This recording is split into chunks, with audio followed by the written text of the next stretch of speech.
उमर खालिद की जमानत याचिका पर दिल्ली हाईकोर्ट में सुनवाई। 2020 में दिल्ली के दंगे के आरोपी में गिरफ्तार।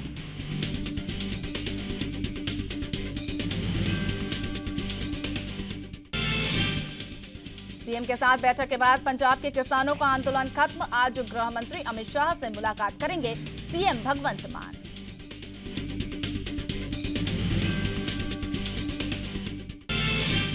राजस्थान में बीजेपी का चिंतन। आज से राष्ट्रीय पदाधिकारियों की 3 दिवसीय बैठक। दूसरे दिन पीएम मोदी भी करेंगे संबोधित।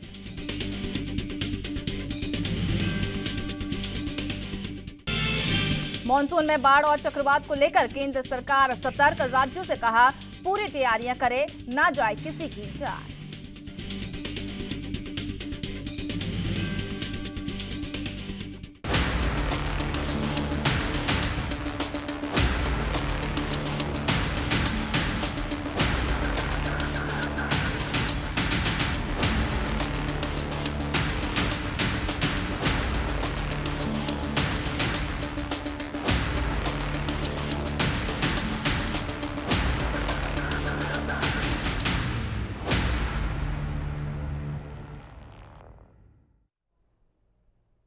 नमस्कार, हमारे खास कार्यक्रम राजधानी लाइव में आप सभी का स्वागत है और मैं हूं आपके साथ मनीषा पाटीदार।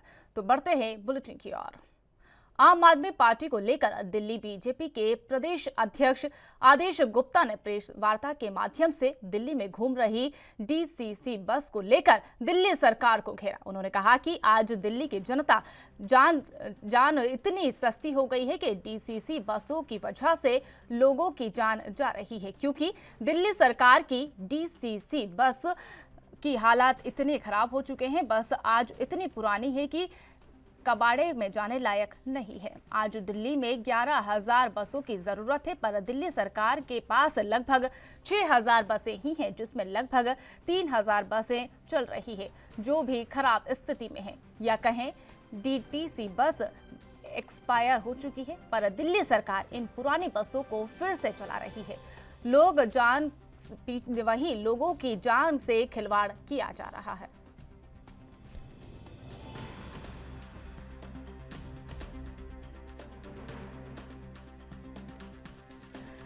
दिल्ली में बीजेपी अध्यक्ष आदेश गुप्ता का बयान आया सामने। दिल्ली सरकार पर जमकर उन्होंने निशाना साधा है। आदेश गुप्ता ने दिल्ली सरकार पर निशाना साधते हुए कहा कि जर्जर हालत में है दिल्ली की डीटीसी बसें।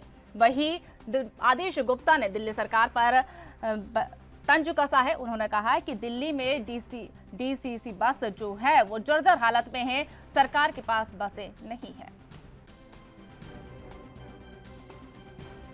केजरीवाल साहब को रिपोर्ट देनी चाहिए बिल्कुल।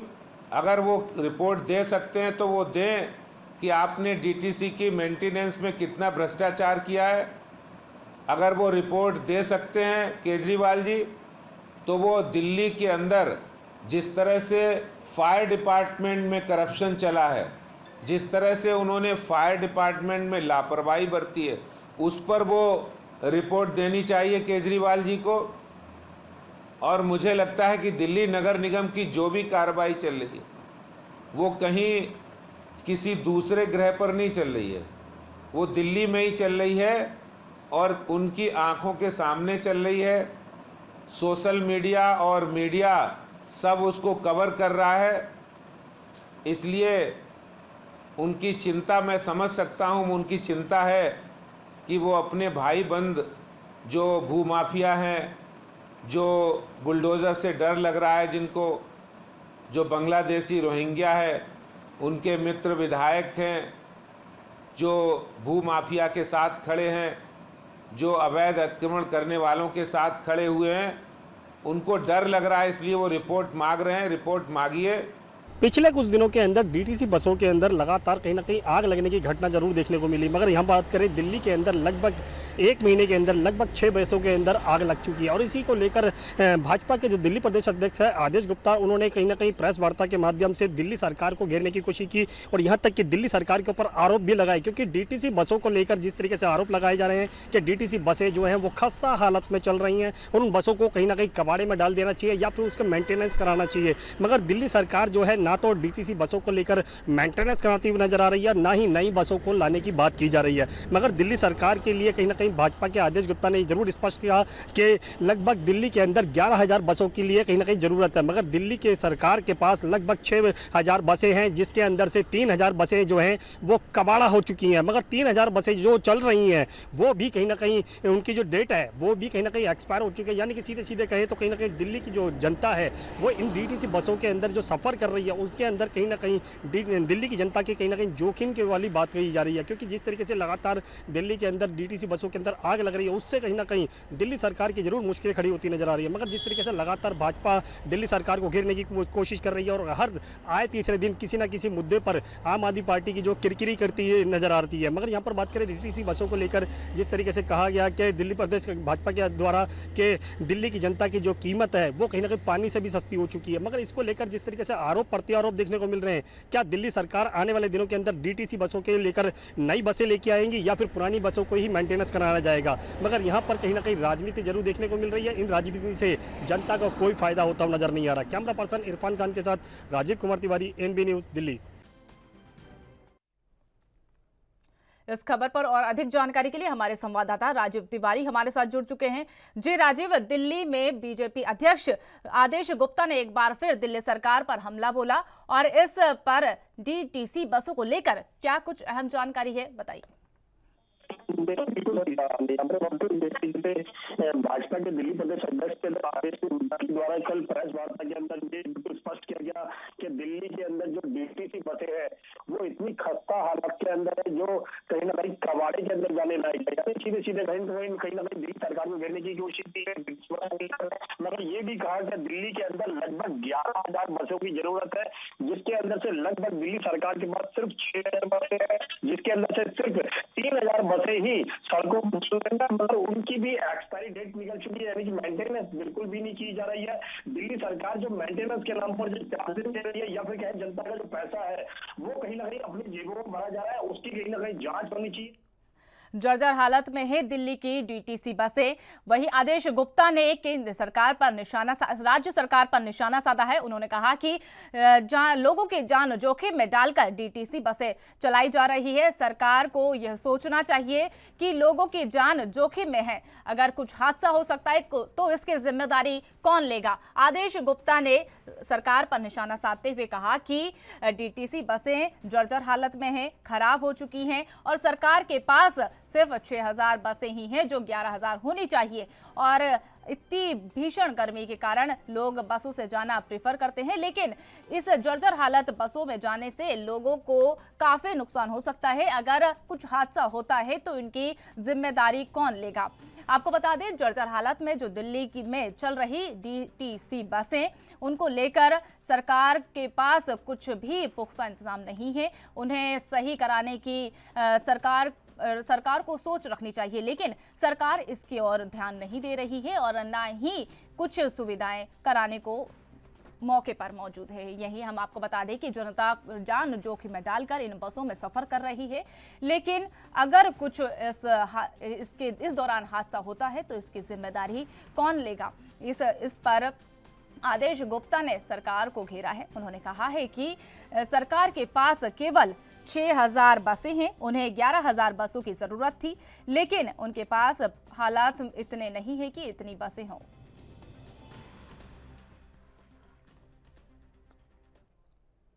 वक्त तो चला एक छोटे से ब्रेक का। ब्रेक के बाद फौरन हाजिर होते हैं।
ब्रेक के बाद एक बार फिर आपका स्वागत है। रुक करते हैं इसी खबर पर और अधिक जानकारी के लिए अभी जो राजीव तिवारी हमारे साथ जुड़ चुके हैं। जी राजीव, बताइए, भीषण गर्मी की वजह से आगजनी की घटनाएं लगातार हो रही है और अभी तक 6 बसों में ये घटनाएं हो चुकी है। दिल्ली सरकार के पास आगे क्या कुछ इंतजाम है, बताइए। देखिए, बिल्कुल सही कहा आपने। यहाँ पर बात करें दिल्ली सरकार के ऊपर जरूर मुश्किल खड़ी हो रही है। जिस तरीके से दिल्ली सरकार को लगभग 11,000 बसों की जरूरत है और यही चीज दिल्ली के भाजपा के दिल्ली प्रदेश अध्यक्ष जो है आदेश गुप्ता, उन्होंने भी दिल्ली सरकार के ऊपर आरोप लगाया। यहाँ तक कि गृह मंत्रालय से सीबीआई जांच के लिए भी कहा गया है कि सीबीआई जांच की जानी चाहिए और उन्होंने एक पत्र के लिखा जरूर गृह मंत्रालय को दिया है कि गृह मंत्रालय ये जांच करे कि दिल्ली सरकार के पास अभी कितनी बसें हैं, कितनी बसें जो है वो एक्सपायर हो चुकी है और कितनी बसों की दिल्ली के अंदर जरूरत। मतलब दिल्ली प्रदेश भाजपा के अध्यक्ष जो है उन्होंने ये बिल्कुल स्पष्ट किया कि 11,000 बसें जो है दिल्ली की जनता को चाहिए। मतलब दिल्ली सरकार के पास सिर्फ 6,000 बसें हैं, जिसके अंदर से सिर्फ 3,000 बसें ही सड़कों पर चलती हुई नजर आ रही है। मगर उनके अंदर भी जिस तरीके से हर महीने के अंदर लगभग कह सकते हैं 6 बसों के अंदर आग लगती है, तो उससे कहीं ना कहीं जो दिल्ली की जनता है उनकी जान जरूर जोखिम में डली हुई है और कहीं ना कहीं को लेकर कहा गया कि दिल्ली की जनता की जान जो है वो पानी से भी आज सस्ती हो चुकी है, क्योंकि जिस तरीके से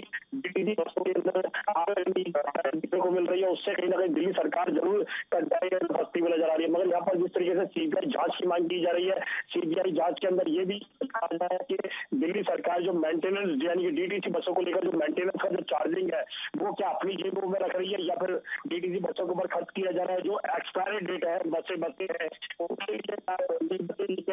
उनको ही दोबारा से रिपेयर करा जा रहा है। इन तमाम सवालों के साथ साथ कहीं ना कहीं दिल्ली सरकार को घेरने की कोशिश की भाजपा के दिल्ली प्रदेश अध्यक्ष आदेश गुप्ता ने।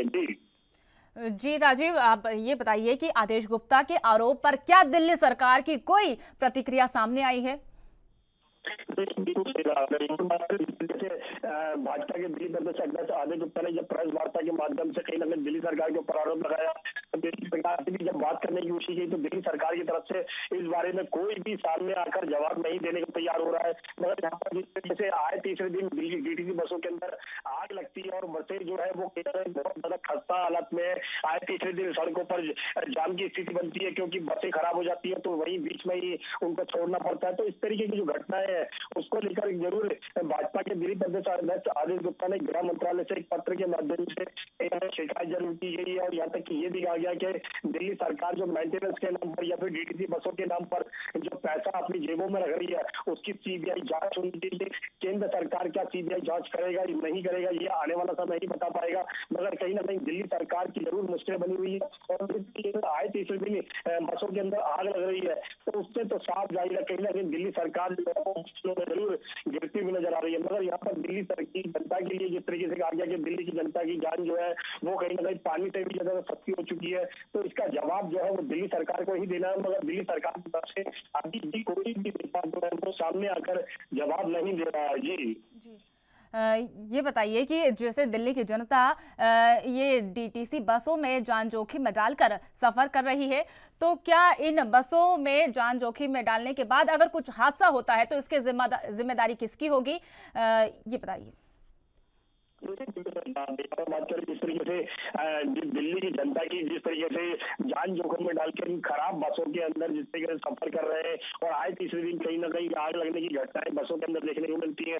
पिछले कुछ दिनों के अंदर भी लगातार 3-4 आग कर चुकी है। मगर यहाँ पर जिस तरीके से जनता की जान की बात करें तो जिस तरीके से भाजपा के अध्यक्ष दिल्ली प्रदेश अध्यक्ष ने कहा कि दिल्ली जनता की जान है वो कहीं ना कहीं पानी से भी सस्ती हो चुकी है, मगर इनकी जान का जिम्मेवारी जो है दिल्ली सरकार की बनती है, क्योंकि दिल्ली सरकार जिस तरीके से ट्रांसपोर्टेशन चला रही है, यहाँ तक कि परिवहन विभाग जो है दिल्ली की बसों के अंदर जो वो कहीं ना कहीं दिल्ली सरकार की जिम्मेवारी बनती है। अगर उसके अंदर कोई भी हादसा होता है, चाहे उसके अंदर ड्राइवर की हादसा हो, कंडक्टर का हादसा हो या सब पैसेंजर का हादसा हो, वो कहीं ना कहीं दिल्ली सरकार की जिम्मेवारी बनती है। मगर दिल्ली सरकार शायद इस मुद्दे से कहीं ना कहीं अपने आप को बचाने की कोशिश कर रही है, इसीलिए कोई भी सामने आकर जानकारी नहीं दे रहा है। जी राजीव तिवारी, बहुत बहुत धन्यवाद आपको तमाम जानकारी साझा करने के लिए। तो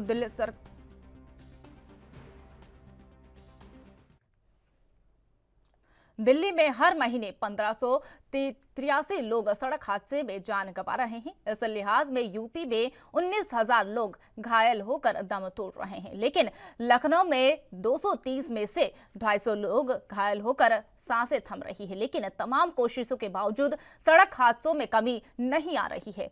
इलाज की समुचित व्यवस्थाएं नहीं है। नतीजतन घायलों को जांच के लिए, इलाज तक के लिए लंबा इंतजार करना पड़ रहा है। ट्रॉमा सर्जरी विभाग के डॉक्टर समीर मिश्र ने बताया कि बहुत से घायलों को 10 मिनट के भीतर इलाज मुहैया कराने की जरूरत होती है, लेकिन चिकित्सा विज्ञान ने इस प्लेटिनम ओवर कहते हैं, इसमें घायल का रक्त स्राव, ऑक्सीजन पहुंचाना, गले में लौर और फिर खून आदि समेत जमाव की काफी समस्याएं सफाई करनी पड़ती है और जान बचाई जा सकती है, लेकिन घायल बहुत से 1 घंटे के भीतर ही जान गंवा बैठते हैं। ऐसे में लगभग 80% घायलों का जीवन बचाया जा सकता है। प्रदेश की राजधानी लखनऊ, कानपुर समेत प्रदेश के 15 ऐसे जिले हैं जो सड़क हादसे में टॉप 15 की सूची में पहले 4 साल में लगातार ऊपर हैं। तमाम जागरूकता कार्यक्रम के बाद भी कोई अंतर नहीं आता है। इसमें 10 ऐसे जिले हैं जो हादसों और मौतों के लिए कुख्यात हैं। गौर करने की बात यह है कि प्रदेश में जो ब्लड स्पोर्ट्स है, इसमें करीब 38% से अधिक उन्हें 15 जिलों से हैं। इसमें सभी जिलों में 2020 में मौतों का आंकड़ा 44.4% पहुंच चुका है।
इस खबर पर और अधिक जानकारी के लिए हमारे साथ हमारे संवाददाता जितेंद्र चौहान जी जुड़ चुके हैं। जी जितेंद्र, बताइए, यूपी में लगातार सड़क हादसे हो रहे हैं और लोगों को इलाज के लिए इलाज मिलना बहुत मुश्किल हो रहा है, क्या कुछ है बताइए।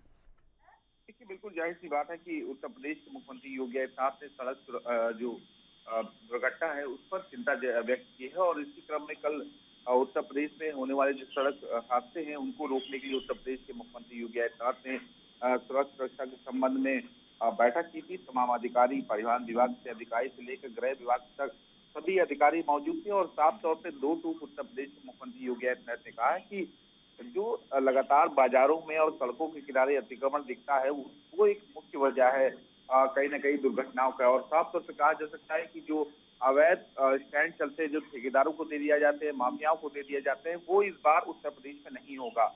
लगातार कार्रवाई हो रही है। राजधानी लखनऊ समेत उत्तर प्रदेश के अलग अलग जिलों में कार्रवाई की जा रही है और अवैध वाहन से लेकर जो ठेकेदार है उन सब पर नकेल कसने का काम किया जा रहा है। और सरकार ई टेंडरिंग के माध्यम से नए ठेके देने के लिए हालांकि जाएगी, लेकिन सरकार टेंडर देगी जो साफ सभी के लोग होंगे उनको स्टैंड का ठेका दिया जाएगा। और कहा जा सकता है कि उस पर उत्तर प्रदेश के मुख्यमंत्री योगी आदित्यनाथ ने साफ चिंता जाहिर की है। और वहीं दूसरी तरफ उन्होंने कहा कि सड़क किनारे जो वाहन खड़े होते हैं वो भी एक बड़ी वजह है, उसको भी वहां से हटाया जाए। हमारी सबकी जिम्मेदारी है और हम सबको मिलकर ये सब काम करना है।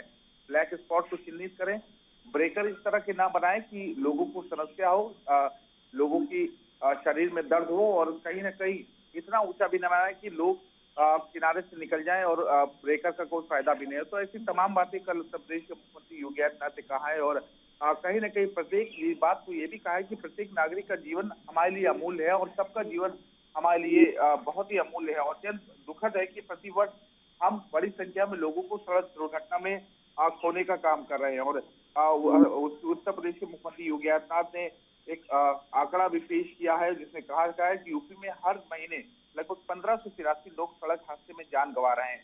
इस लिहाज से यूपी में लगभग 19,000 लोग हर साल दम तोड़ रहे हैं। तो अकेले लखनऊ की बात की जाए, राजधानी है, और वहाँ 230 से अधिक लोग अपनी सड़क दुर्घटना के कारण सांसें थमने का काम कर रहे हैं। उन पर रोटी का काम किया और तमाम सड़क जो हादसे हैं उनको ठीक है। और लगातार इस बात को भी कहा कि जो लगातार सड़क हादसे हो रहे हैं उसमें कमी नहीं आ रही। लोग ज्यादा से ज्यादा अपनी कह सकते हैं जिंदगी, अपनी सांसें इस सड़क दुर्घटना में खो रहे थे। इन सब पर नकेल कसनी होगी और कहीं ना कहीं इस तरह से ब्रेकर होते हैं उनको डिजाइन किया जाए कि लोग को दिक्कत भी ना हो और आसानी से लोगों की इस पर ब्रेक लगाए जाए। तो ऐसी तमाम बातें कल उत्तर प्रदेश के मुख्यमंत्री योगी आदित्यनाथ ने कहा है।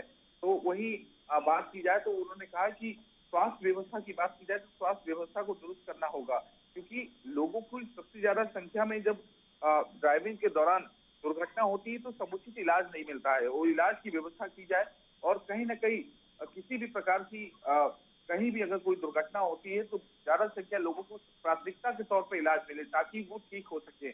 और कहीं ना कहीं जो कहा जाता है कि ब्रेकर से लेकर तमाम जो ब्लैक स्पॉट हैं उन सब पर जो है उसको डिजाइन किया जाए, उनको चिन्हित किया जाए और कहीं ना कहीं लोगों को जागरूक करने का भी काम किया है। बच्चों को ट्रैफिक के प्रति जागरूक करने का काम किया जाए। बिना हेलमेट के कोई भी बाइक न चलाए, बिना सीट बेल्ट की कार न चलाए। तो ऐसी तमाम बातें उत्तर प्रदेश के मुख्यमंत्री योगी आदित्यनाथ ने कल बैठक के दौरान कहा। सड़क सुरक्षा के संबंध में बैठक थी और बैठक में उत्तर प्रदेश के मुख्यमंत्री योगी आदित्यनाथ ने साफ दो टूक जवाब देने का काम किया है।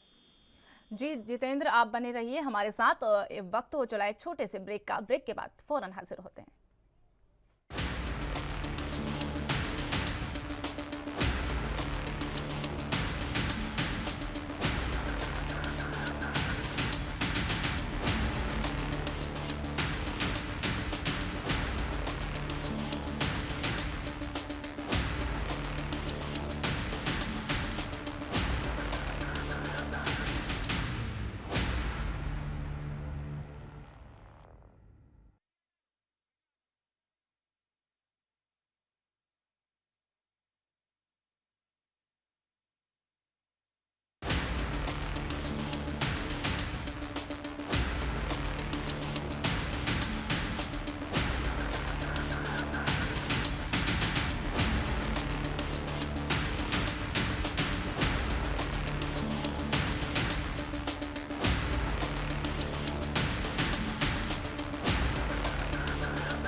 ब्रेक के बाद एक बार फिर स्वागत है आपका। जी जितेंद्र, बताइए, ये लोगों के लिए दोहरी मार की तरफ है, जहां एक तरफ सड़क हादसे लगातार बढ़ रहे हैं और उधर दूसरी तरफ इलाज के लिए पुख्ता इंतजाम नहीं है। तो क्या लोगों के लिए ये सुविधा उपलब्ध कराने में योगी सरकार कदम उठा रही है? देखिए, बिल्कुल जाहिर सी बात है क्योंकि लगातार सड़क दुर्घटना हो रही है और उत्तर प्रदेश के मुख्यमंत्री योगी आदित्यनाथ को लेकर चिंतित भी है। और इन्होंने साफ तौर पे बैठक में दौरान ये बात कही है कि लोगों की दुर्घटना, जब सड़क दुर्घटना होती है तो समुचित इलाज नहीं मिल पाता है। उस इलाज की व्यवस्था करनी होगी और सबसे पहले जो सड़क दुर्घटनाएं हो इसका कारण हमें पता करना होगा। लगातार ब्लैक स्पॉट को चिन्हित किया जाए, लोगों को जागरूक करने का काम किया जाए। बाइक पे अगर है तो हेलमेट का प्रयोग करें और कार चलाए तो सीट बेल्ट का प्रयोग जरूर कराएं।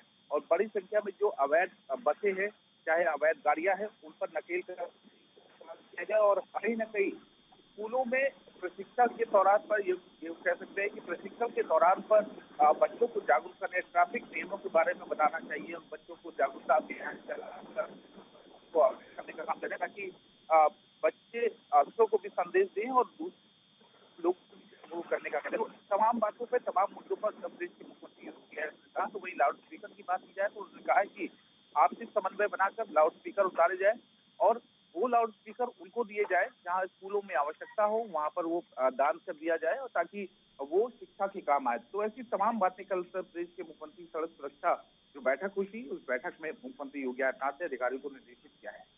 जी जितेंद्र, ये बताइए, आम जनता परेशान है और जनता सरकार से क्या मांगे कर रही है?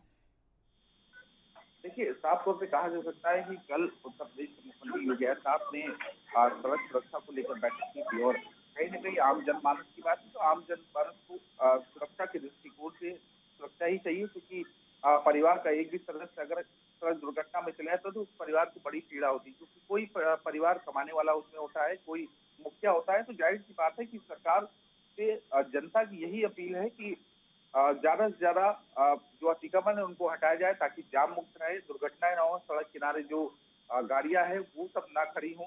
तो इसलिए तमाम ये आम जन सुरक्षित होगा तभी सरकार भी शायद अपने आप को कामयाब सरकार घोषित कर पाएगी। जी, देखा जाए जैसे कि 2020 में मौतों का आंकड़ा 34.4% पहुंच गया था, तो इस बार इस मौतों का आंकड़ा आकलन किया जाए तो क्या बढ़ सकता है या घट सकता है? योगी सरकार इसमें क्या कुछ कदम उठाएगी? कोई भी सरकार नहीं चाहती कि इनकी प्रदेश में किसी प्रकार की जो दुर्घटना है वो दुर्घटनाएं हो।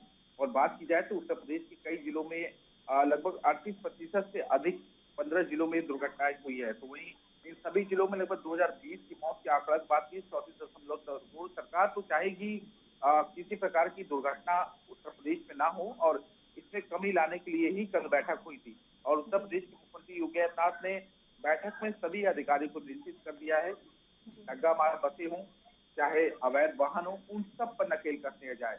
और जो स्टैंड दिए जाए, जो भी कमर्शियल वाहन है उनके स्टैंड दिए जाए, तो वो साफ छवि के ठेकेदारों को दिया जाए। वही साफ छवि के ठेकेदार ही स्टैंड को जरा, अगर कोई माफिया को स्टैंड दे दिया जाएगा तो जाहिर सी बात है वहाँ अराजकता उत्पन्न होगी, और भी उसी की आड़ में तमाम जो धंधे हैं वो कहीं ना कहीं फरे फूलने का काम करेगा। तो हर तरह से उत्तर प्रदेश के मुख्यमंत्री योगी आदित्यनाथ ने बैठक में निर्देशित किया है, और इसका असर अब देखते हैं कि 2022 में सरकार की इस पहल के बाद, बैठक के बाद कितना असर अधिकारियों के ऊपर होता है। ये अब देखना होगा कि सरकार के लिए जो कदम उठाए हैं, उन्होंने जो बैठक की है इसमें जो कदम उठाए हैं, अब उससे मौतों का आंकड़ा बढ़ता है या घटता है, या जनता के लिए क्या कुछ अहम मुद्दों पर सरकार कदम उठाएगी? देखिए, थोड़ा सा इंतजार हमें जरूर करना होगा, और जाहिर सी बात है कि सरकार चाहेगी कि उसकी जनता, उत्तर प्रदेश की जनता सुरक्षित रहे, और कहीं ना कहीं सुरक्षा के दृष्टिकोण से अधिकारियों को निर्देशित किया गया है। अब ये इन जो कानून है कह सकते हैं या निर्देश कहा जा सकता है उत्तर प्रदेश के मुखिया का, अधिकारी कितना पालन करते हैं, कितना जागरूकता अभियान चलाया जाएगा जनता के बीच में, और कितनी जो अवैध बसें या कह सकते हैं जो अवैध वाहन चल रहे हैं उन पर कितनी नकेल कस जाएगी, तो अधिकारियों पर तय होता है। अगर अधिकारी चाहे तो जाहिर सी बात है कि वो जो मौतों का आंकड़ा है उसमें जाहिर सी बात की कमी आ सकती है। अधिकारी कितने जागरूक है, परिवहन विभाग के हों, गृह विभाग के हों, पुलिस विभाग के हों, ये कितना जागरूक है, अगर ये जागरूक रहेंगे तो शायद अभी जनता सुरक्षित रहेगी। इनकी जागरूकता पर इनके ऊपर कितने जागरूक हुए, कितना मुखिया का इनके ऊपर असर हुआ, ये तो अभी समय थोड़ा सा करना होगा। ये 34.4 जो आंकड़ा है वो 2022 में क्या कहता है, 2022 से आगे बढ़ता है। जी जी जी जितेंद्र, बहुत बहुत धन्यवाद तमाम जानकारी साझा करने के लिए।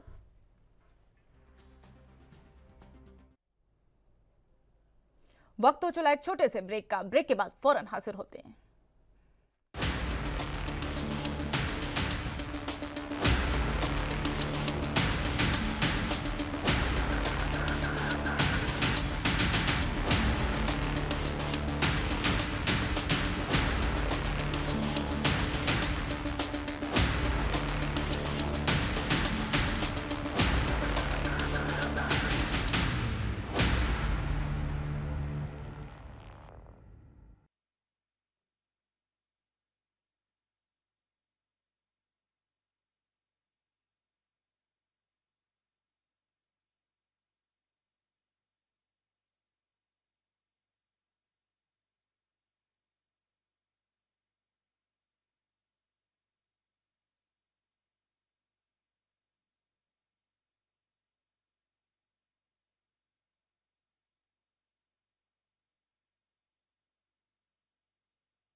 उमर खालिक की जमानत याचिका पर आज दिल्ली हाईकोर्ट में सुनवाई। 2020 में दिल्ली के दंगों के आरोपी है गिरफ्तार।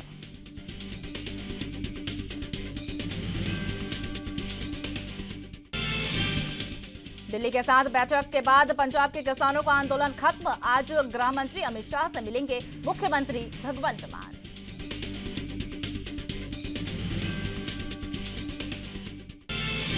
राजस्थान में बीजेपी का चिंतन। आज से राष्ट्रीय पदाधिकारियों की 3 दिवसीय बैठक।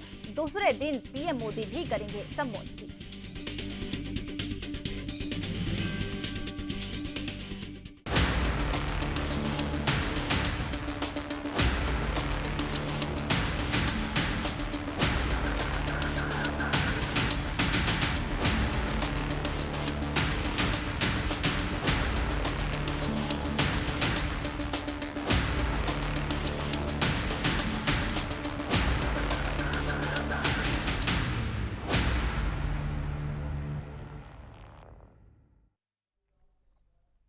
ब्रेक के बाद एक बार फिर आपका स्वागत है। रुख करते हैं पंजाब की ओर। राज्य के सीएम भगवंत मान आज केंद्रीय गृह मंत्री अमित शाह से मुलाकात करने जा रहे हैं। बताया जा रहा है कि दोपहर 3:15 पर दिल्ली में सीएम भगवंत मान केंद्रीय मंत्री अमित शाह से मुलाकात करेंगे। इस मीटिंग के दौरान बॉर्डर सिक्योरिटी, बीबीएमबी और किसानों के मसले पर चर्चा की जाने की संभावना है। आपको बता दें कि आज किसानों से हुए समझौते के दौरान सीएम भगवंत मान ने खुद इस बारे में जानकारी दी थी। वह केंद्रीय मंत्री अमित शाह से मुलाकात करेंगे, जिसमें वह राज्य की बॉर्डर सिक्योरिटी और बीएमबी और किसानों के मुद्दे पर चर्चा करेंगे।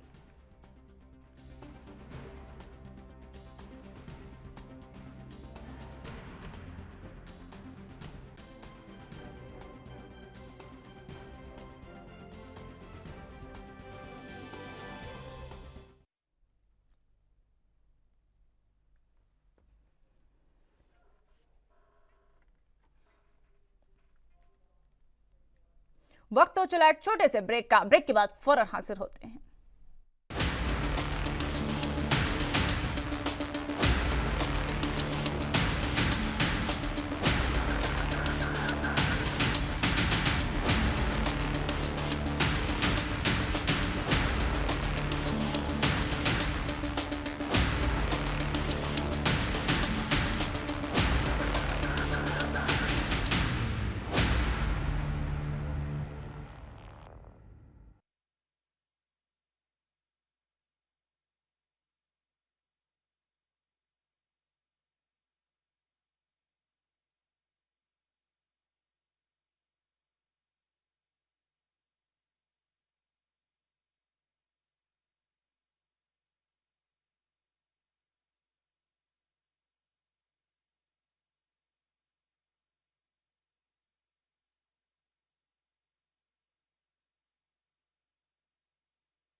ब्रेक के बाद एक बार फिर स्वागत है।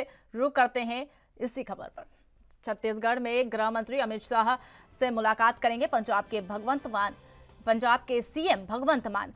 किसान के मुद्दे पर हो सकती है बातचीत। इस मुलाकात में कई अहम मुद्दों पर होगी, लेकिन पंजाब के किसानों के मुद्दों को स्पेशल बताया जा रहा है। आपको बता दें कि किसानों के मुद्दे पर बातचीत हो सकती है और सीएम भगवंत मान आज गृह मंत्री अमित शाह से मुलाकात करेंगे। मुलाकात 3:15 पर होगी। इस मुलाकात में क्या कुछ अहम होने वाला है यह देखना होगा। किसानों के मुद्दे पर आज चर्चा करेंगे सीएम भगवंत मान। पंजाब के मुख्यमंत्री भगवंत मान आज गृह मंत्री अमित शाह से मुलाकात करेंगे। किसानों के मुद्दे पर हो सकती है बातचीत। इस मुद्दे पर 3:15 पर वह मिलेंगे और इस मुद्दे पर बातचीत करेंगे।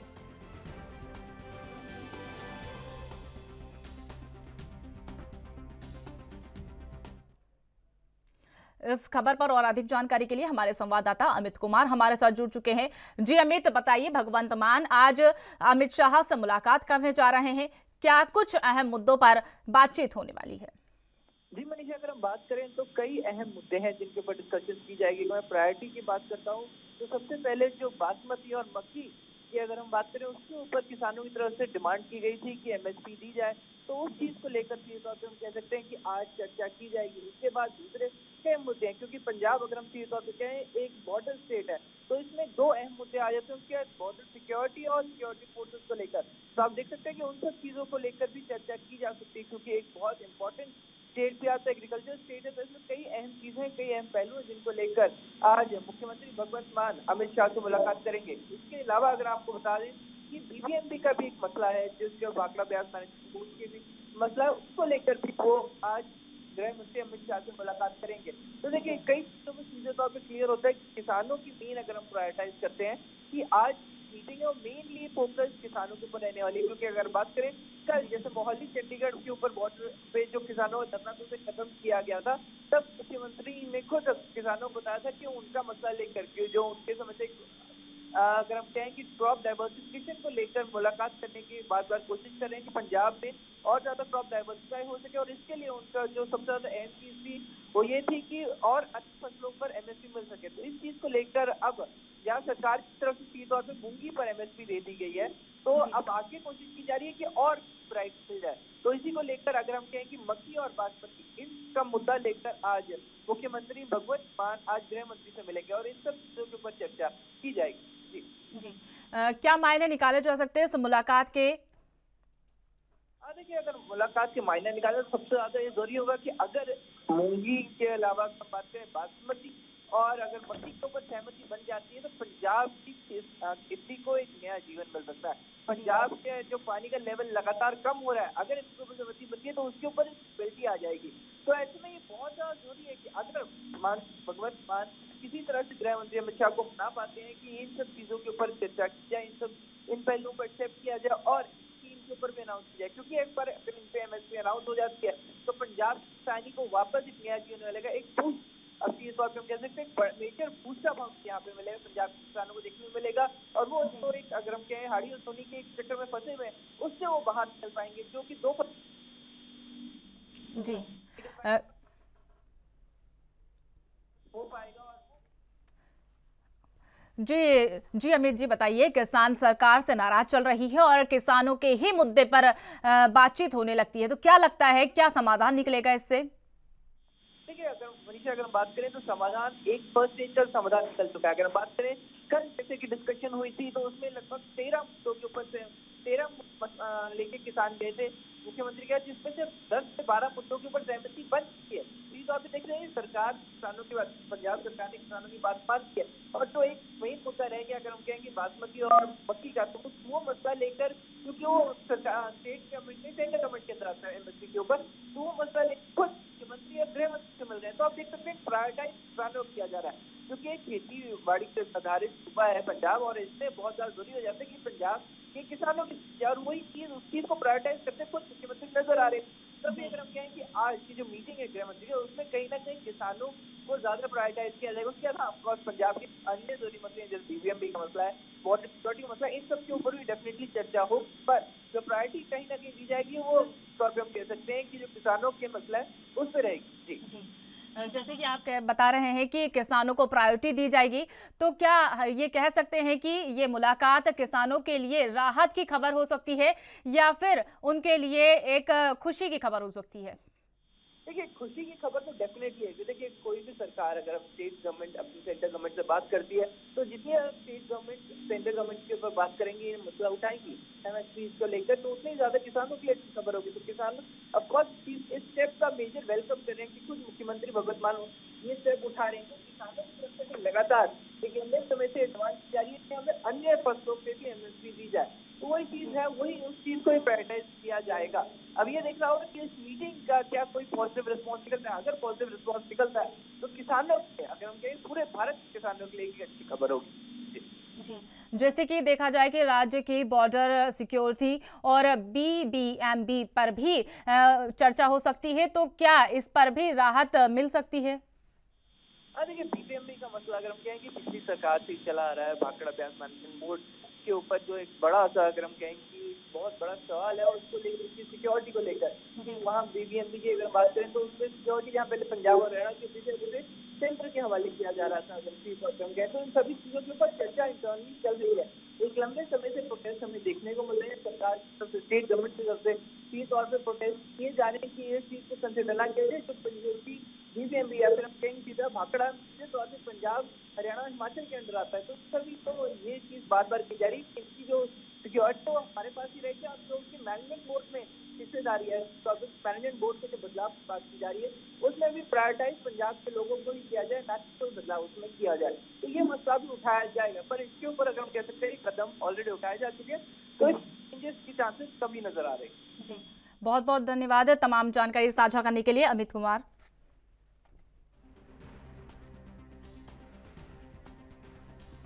गृह मंत्री से मिलेंगे पंजाब के सीएम भगवंत मान। आज अमित शाह से मिलेंगे भगवंत मान। किसानों के मुद्दे पर हो सकती है बातचीत, और कहा भी जा रहा है कि राज्य की बॉर्डर और बीबीएमबी पर भी चर्चा होगी। तो अब देखना होगा कि किसानों के लिए अब राहत की खबर होती है, यह मुलाकात किसानों के लिए सफल होती है या नहीं। क्या भगवंत मान किसानों के लिए राहत की खबर देंगे या किसानों में खुशी की लहर झूमेगी या नहीं, इस मुलाकात के बाद अब देखना होगा किसान को क्या कुछ खास अहम मुद्दों पर मिलता है। गृह मंत्री अमित शाह से पंजाब के सीएम भगवंत मान आज मुलाकात करेंगे। 3:15 पर उनकी मुलाकात होगी। मुलाकात में कई अहम मुद्दों पर चर्चाएं की जाएगी, जैसे किसान का मुद्दा, बीबीएमबी और राज्य की बॉर्डर पर भी चर्चा की जाएगी। यही गृह मंत्री अमित शाह से आज मुलाकात करेंगे भगवंत मान। आपको बता दें कि पंजाब के सीएम भगवंत मान आज गृह मंत्री अमित शाह से मुलाकात करेंगे। इस मुलाकात के बाद अब जो भी निर्णय होगा वो देखना होगा।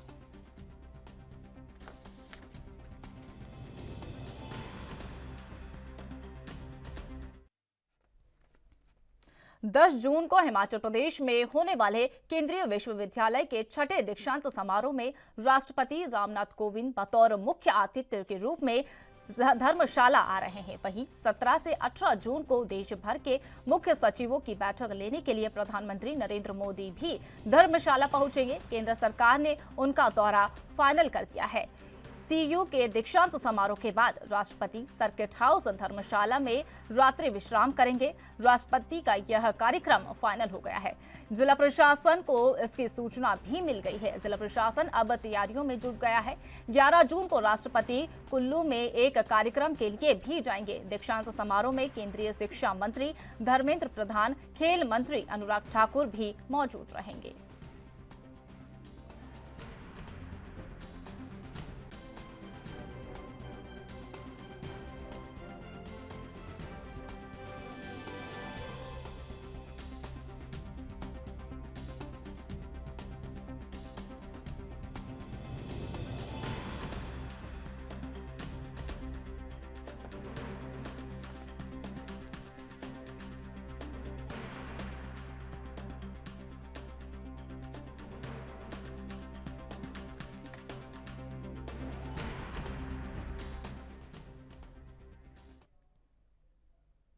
इस खबर पर और अधिक जानकारी के लिए हमारे संवाददाता धर्मशाला से जुड़ चुके हैं संजय जी। बताइए संजय अग्रवाल, राष्ट्रपति रामनाथ कोविंद हिमाचल आ रहे हैं, क्या कुछ अहम जानकारी है इसमें? 10 जून को हिमाचल जाएंगे राष्ट्रपति रामनाथ कोविंद। आपको बता दें धर्मशाला में दीक्षांत समारोह में शामिल होंगे, जहां राष्ट्रपति हिमाचल प्रदेश जाएंगे। 10 जून को हिमाचल प्रदेश जाएंगे राष्ट्रपति रामनाथ कोविंद। 17 और 18 जून को देश में मुख्य सचिवों की बैठक लेने के लिए वहां पर प्रधानमंत्री भी रहेंगे। केंद्र सरकार ने इनका दौरा फाइनल कर दिया है। सीयू के दीक्षांत समारोह के बाद राष्ट्रपति सर्किट हाउस में धर्मशाला में रात्रि में विश्राम करेंगे। राष्ट्रपति का यह कार्यक्रम फाइनल हो गया है। जिला प्रशासन ने इसकी सूचना दी है। जिला प्रशासन अब तैयारियों में भी जुड़ चुका है।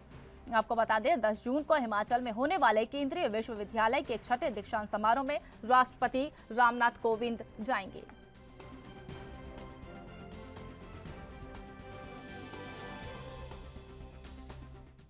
इस तमाम जानकारी के लिए हमारे संवाददाता संजय अग्रवाल जुड़ चुके हैं। जी संजय, बताइए रामनाथ कोविंद हिमाचल प्रदेश आ रहे हैं राष्ट्रपति, क्या कुछ अहम होने वाला है, बताइए।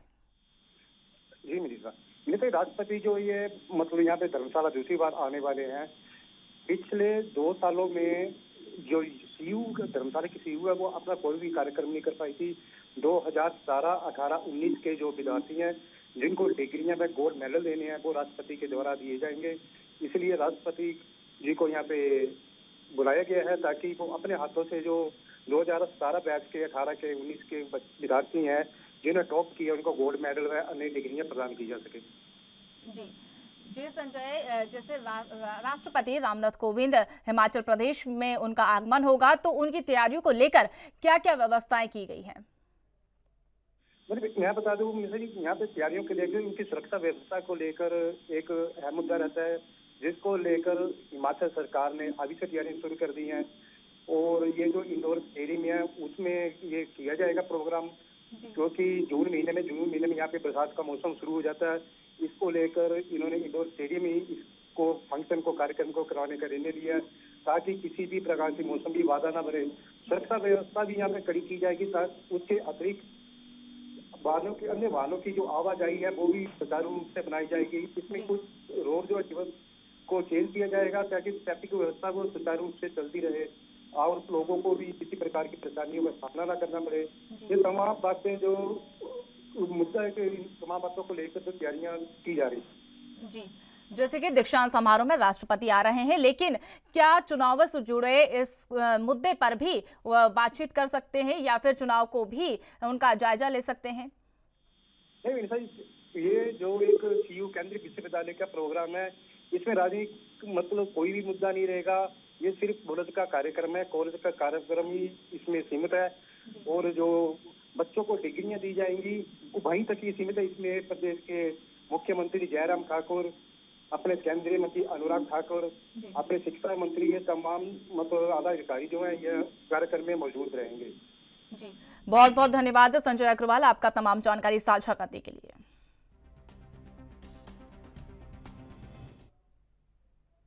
वक्त तो चला एक छोटे से ब्रेक का। ब्रेक के बाद फौरन हाजिर होते हैं।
ब्रेक के बाद एक बार फिर राजधानी लाइव में आप सभी का स्वागत है। रुक कर देंगे मुंबई की ओर।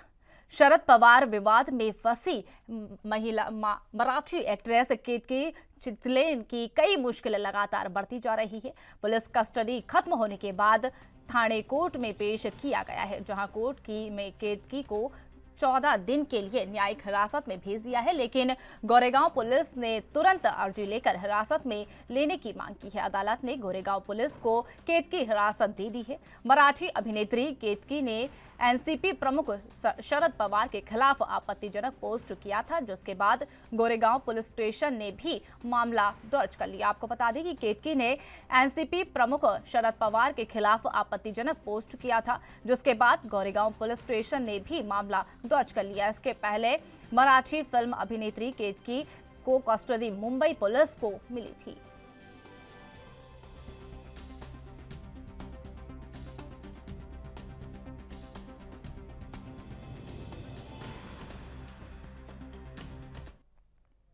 इस खबर पर और अधिक जानकारी के लिए हमारे संवाददाता सत्य प्रकाश सोनी हमारे साथ जुड़ चुके हैं। जी सत्य प्रकाश, जैसे कि शरद पवार विवाद में फंसी केतकी चितले अब गोरेगांव पुलिस की हिरासत में ले लिया है, क्या है पूरा मामला, विस्तार से बताइए।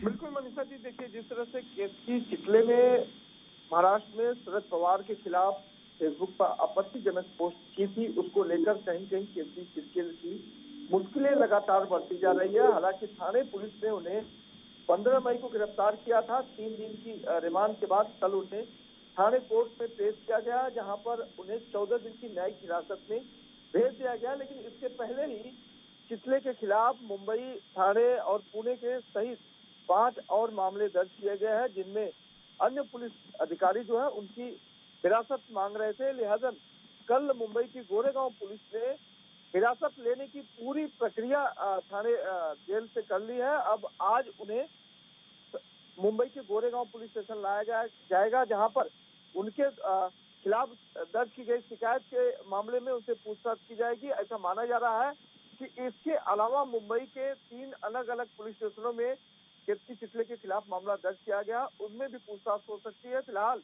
जिस तरह उन्होंने एनसीपी प्रमुख शरद पवार के खिलाफ मामला दर्ज के खिलाफ जो है बयानबाजी की थी, उसमें लगातार उनकी मुश्किलें बढ़ते जा रही है। ऐसा माना जा रहा है कि और पुलिस अधिकारियों द्वारा भी वो हिरासत में ली जा सकती है। जी, जैसे कि केतकी चितले पर कार्रवाई की जा रही है, अब उन पर और सख्त कार्रवाई हो सकती है या नहीं, या फिर उन पर क्या कुछ कार्रवाई होने वाली है, बताइए। देखिए बिल्कुल किसी नेता के खिलाफ बिना सबूत के आप इस तरह से आरोप लगाते हैं तो जाहिर तौर पर वो कहीं न कहीं मानहानि के तहत होता है। फिर आप फेसबुक के जरिए आप किसी शख्स के खिलाफ अगर कोई चीजें पोस्ट करके वायरल करते तो आईटी सेक्शन लगता है। इसमें केतकी चितले के खिलाफ मुंबई के गोरेगांव पुलिस स्टेशन में धारा 500, 501, 509 और आईटी सेक्शन के तहत मामला दर्ज किया गया है, जिनमें अगर में और बातें सामने आती है तो इन धाराओं में बढ़ोतरी भी की जा सकती है। फिलहाल केतकी चितले को आज मुंबई के गोरेगांव पुलिस स्टेशन लाया जाएगा, जहां पर उनसे पूछताछ की जाएगी। इस दौरान जो शिकायत दर्ज की गई है उसके आधार पर उनका बयान भी दर्ज किया जाएगा। जी, जो शरद पवार के मामले में फंसी एक्ट्रेस, अब क्या इनको कटघरे में पेश होना होगा या फिर पुलिस हिरासत में ही रहकर वो अपना बयान बदल सकती है, या फिर क्या कुछ हो सकता है, बताइए। देखिए जिस तरह से उन्हें 14 दिन की न्यायिक हिरासत मिली थी, उस दौरान वो अपना बेल एप्लीकेबल करवा सकती थी, लेकिन उसके पहले ही मुंबई की गोरेगांव पुलिस ने उनसे हिरासत मांग लिया।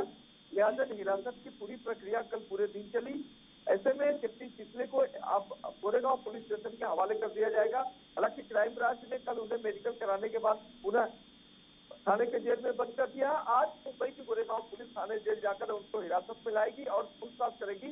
इस दौरान अन्य जो मामले दर्ज हुए हैं उसके खिलाफ वो पुलिसकर्मी भी आज जब गोरेगांव की जो जांच प्रक्रिया पूरी हो जाएगी उस दौरान वो भी उन्हें हिरासत में लेने की पूरी कोशिश करेंगे। हालांकि ये पूरा मामला न्यायाधीश के अधीन होता है, न्यायाधीश किस तरह का जो है हिरासत देते हैं या नहीं देते हैं, लेकिन गोरेगांव को जरूर न्यायिक हिरासत मिली है। इस दौरान जो है अब गोरेगांव पुलिस जो आगे की जांच और पड़ताल करेगी। जी, बहुत बहुत धन्यवाद आपका सत्यप्रकाश सोनी तमाम जानकारी साझा करने के लिए। तो अब देखना होगा कि कोर्ट का क्या फैसला होता है। अभिनेत्री को कस्टडी से रिहा किया जाता है या जेल जा सकती है। बजट के लिए सुझाव आमंत्रित करने के लिए प्रदेश सरकार गढ़वाल मंडल के प्रतिनिधि समूह के साथ संवाद करेगी। देहरादून में आज मुख्यमंत्री पुष्कर सिंह धामी और वित्त मंत्री प्रेमचंद अग्रवाल हितधारकों के साथ वार्ता करेंगे और आगामी बजट के लिए उनके विचार और सुझाव लेंगे। कुमाऊं मंडल के प्रतिनिधि समूहों के साथ सरकार नैनीताल में एक संवाद कार्यक्रम कर चुकी है। वित्त मंत्री के मुताबिक वित्त वर्ष 2022-2023 का बजट तैयार करने के लिए पहली बार प्रदेश सरकार जन सहभागिता सुनिश्चित करने के लिए संवाद कार्यक्रम कर रही है। इससे उत्तर प्रदेश के बजट में उनकी इच्छा के अनुरूप कल्याणकारी योजनाओं को शामिल किया जाएगा।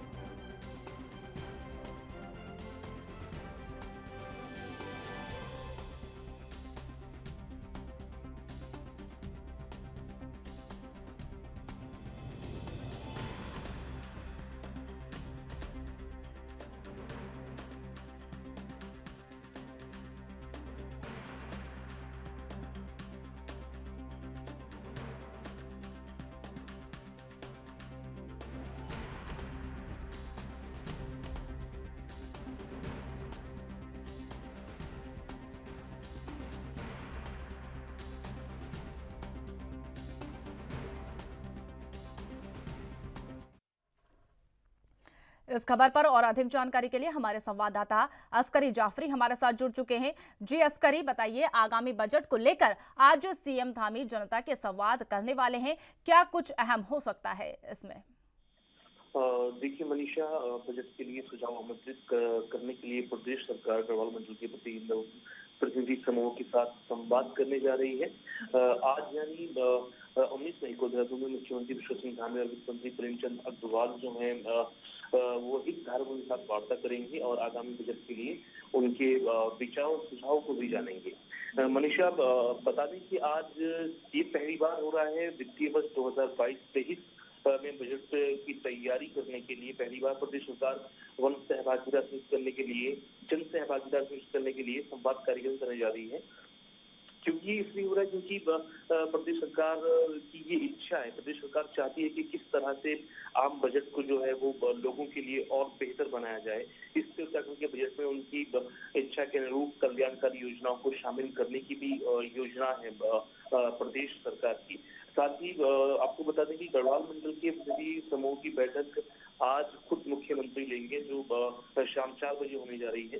मुख्यमंत्री धामी की मौजूदगी में गढ़वाल मंडल से संबंधित जो तमाम समूह हैं, जैसे होटल है, रेस्टोरेंट एसोसिएशन है, टूर ऑपरेटर्स हैं, कृषि उद्यान है, जिला दुग्ध उत्पादन है, सहकारी संघ लिमिटेड है, इंडस्ट्रीज है, एसोसिएशन है, सिर्कुल एसोसिएशन है, लघु उद्योग है और इस तरह की तमाम जो सेक्टर्स हैं, जैसे भारतीय सिलाकोई है, अक्षय ऊर्जा एसोसिएशन है, इन सबके साथ मिलकर एक संवाद कायम करने जा रही है। और जैसे डेयरी फेडरेशन है, इस तरह की तमाम जो सेक्टर्स हैं उनके साथ एक कम्युनिकेशन करने जा रही है, एक संवाद कायम किया जाएगा कि किस तरह से प्रदेश में प्रदेश की जनता को जो आम बजट देने जा रही है प्रदेश सरकार, वो किस तरह से इसको बेहतर बनाया जाए।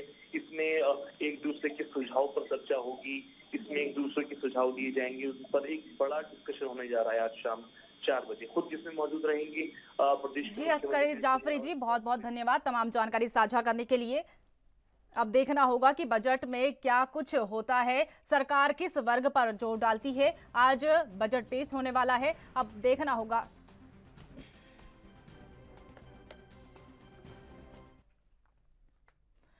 हमारे खास कार्यक्रम राजधानी लाइव में फिलहाल इतना ही। तमाम देश और दुनिया की तमाम अपडेट्स के लिए देखते रहिए ANB न्यूज। नमस्कार।